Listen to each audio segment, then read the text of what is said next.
পৃথিবীর সবচাইতে সুন্দর দৃশ্যই মনে হয় এটাই, একটা ফিলিস্তিনি শিশু যার বয়স 3 থেকে 4 বছর হবে, যে কিনা নিজেই কবে খাবার খেয়েছে ঠিকমতো জানে না, অথচ তার অল্প কিছু খাবার ছিল, সেই খাবার থেকে সে বিড়ালকে খাবার দিচ্ছে। এই ভিডিওটা গোটা বিশ্বের মানুষের অন্তরকে নাড়িয়ে দিয়েছে।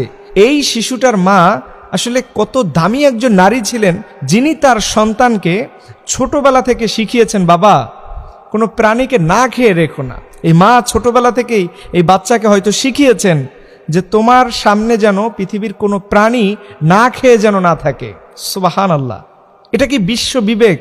তারা চিন্তা ভাবনা করতে পারবে যেটা কতটুকু ভালোবাসা থাকলে পরে এই ভালোবাসাটা বহিঃপ্রকাশ করা যায়, কতটুকু আল্লাহর প্রতি তাদের বিশ্বাস থাকলে পরে একটা বিড়ালকে নিজে কবে খেয়েছে তার কোনো খবর নাই, অথচ সে তাকে খাবার দিচ্ছে। সুবহানাল্লাহ।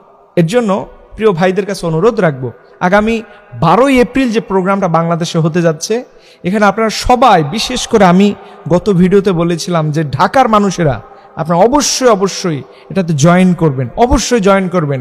বিশ্ব বিবেককে আমরা জানাতে চাই যে আমরা আমাদের নির্যাতিত, নিপীড়িত আমাদের ভাইদের পক্ষে আছি। সো বিশ্ব বিবেক, তোমাদের বিবেক যদি মরে যায় তারপরেও আমাদের বিবেক জাগ্রত রয়েছে।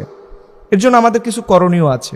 1 নম্বর যে করণীয় কাজটা হলো, অনেকে দেখতেছি যে ওই ইয়াহুদি পণ্যগুলো কিনে নিজের দেশে ফেলতেছে। তারা খুব দরদ দেখাচ্ছে যে আমরা ওদের পণ্যকে বয়কট করতেছি। না, এটা কখনো বয়কট হয় না, এটা একটা তামাশা। আপনি ওদের পণ্য কিনবেন কেন? এটা কিনলে তো ওদের সে উৎপাদন জিনিসটা তো বাড়তেছে। বরঞ্চ যেই দোকানে থাকবে ওই দোকানের সামনে থেকেও আপনি হাঁটবেন না। তাহলে কি হবে? ওই দোকানদার বলবে তোদের মাল তোমরা নিয়ে যাও, তোমাদের মাল দেখার কারণে কাস্টমার পর্যন্ত আসতেছে না। এর জন্য এই কাজটা করতে হবে, ওদের খাবার কিনে ফেলে দেওয়া, এটা ওদের উৎপাদনকে আরো বাড়িয়ে দেওয়া। সো এটা মনে রাখতে হবে। 2 নম্বরে আমি এই 12ই এপ্রিলের প্রোগ্রাম যারা বাস্তবায়ন করতেছে তাদেরকে এবং গোটা দেশবাসীকে উদ্বুদ্ধ করব, সেখান থেকে যেন শক্ত একটা স্টেটমেন্ট স্থায়ীভাবে বাংলাদেশ সরকার যেন বাস্তবায়ন করে। বিশেষ করে ওদের সাথে যে আমাদের যতগুলো বাণিজ্য চুক্তি আছে বা ওদের দেশের যে খাবারগুলো আমাদের দেশে আসে, মানে অর্থাৎ ব্যবসায়িক যতগুলো লেনদেন আছে, এটা যেন স্টপ করে দেওয়া হয়, রাষ্ট্রীয়ভাবে একবার স্টপ করে দেওয়া হয়। তাতে করে কি হবে?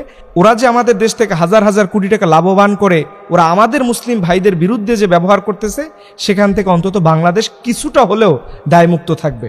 এর জন্য আপনাদেরকে বিশেষভাবে অনুরোধ রাখবো, এই প্রোগ্রামে এবং এই ভাইদের পক্ষে, বিশেষ করে এই ভাইদের পক্ষে কিন্তু এখন আন্তর্জাতিকভাবে সাহায্য সহযোগিতা হাত বাড়ানো হয়েছে, বাংলাদেশ থেকে করা হচ্ছে। সো আপনারা খুঁজে খুঁজে ওই ভাইদেরকে দিবেন এবং তাতে করে তারা যেন কিছুটা আমাদের আর্থিকভাবে সহযোগিতা পায়। এবং আল্লাহর কাছে বিশেষ করে হাজতের নামাজ পড়ে দোয়া করবেন এবং তাহাজ্জুদের নামাজে স্পেসিফিক আপনারা যদি সম্ভব হয় দোয়া করবেন এবং সব সময় আল্লাহর কাছে দোয়া করতে থাকুন, আল্লাহ যেন আমাদের প্রিয় ভূমিকে এই জালিমদের হাত থেকে সম্পূর্ণভাবে নিরাপদ রাখে, যেন সবাই বলুন আমিন।